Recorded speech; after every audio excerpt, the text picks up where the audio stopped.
Janine Gutierrez, Kayla Estrada, Johnny Pangilinan at iba pa, wagit sa 21st Kawat Tanglaw Awards. Isang gabi ng karangalan at tagumpay sa 21st Kawat Tanglaw Awards at syempre uunahin natin ang ating Best Actress of the Night, walang iba kundi si Miss Janine Gutierrez. Hindi man personal na nakadalo si Miss Janine sa awarding ceremony dahil sa kanyang karamdaman, hindi nito napigilan ang kanyang tagumpay matapos niyang maiuwi ang Best Actress Award para sa kanyang makapangyarihang pagganap sa teleseryeng Dirty Linen. Sa kanyang mensahe, binahagi ni Janine na labis ang kanyang pasasalamat sa pagkilalang ito, lalo na't matagal na ring nailabas ang Dirty Linen. Para sa kanya, ang award na ito ay hindi lamang para sa kanya kundi para sa buong cast, crew at creatives na naging bahagi ng proyekto. Isang patunay na ang mahusay na obra ay tumatagal at patuloy na kinikilala. At bukod nga kay Miss Janine, narito pa ang mga celebrities na nagsipagwagi. Best Actress din ang natanggap ng nag-iisang si Miss Vilma Santos para sa pelikulang Uninvited.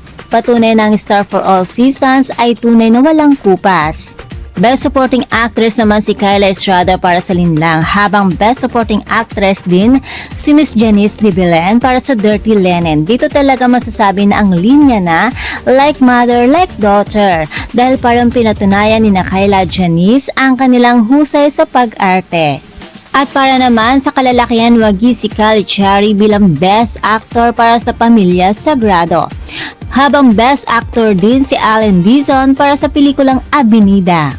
Para naman sa hanin ng Best Supporting Actor, kinilala si McCoy De Leon para sa Batang Quiapo at Arnold Reyes para sa My Guardian Angel.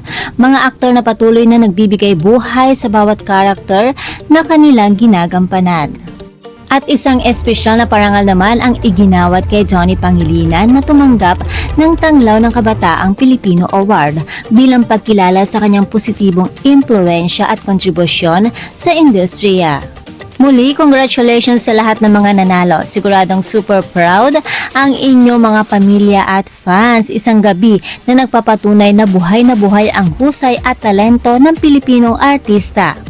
And that's all for now mga chika Doras. For more iconic and showbiz update, please don't forget to like, share, and subscribe my channel. Thank you for watching.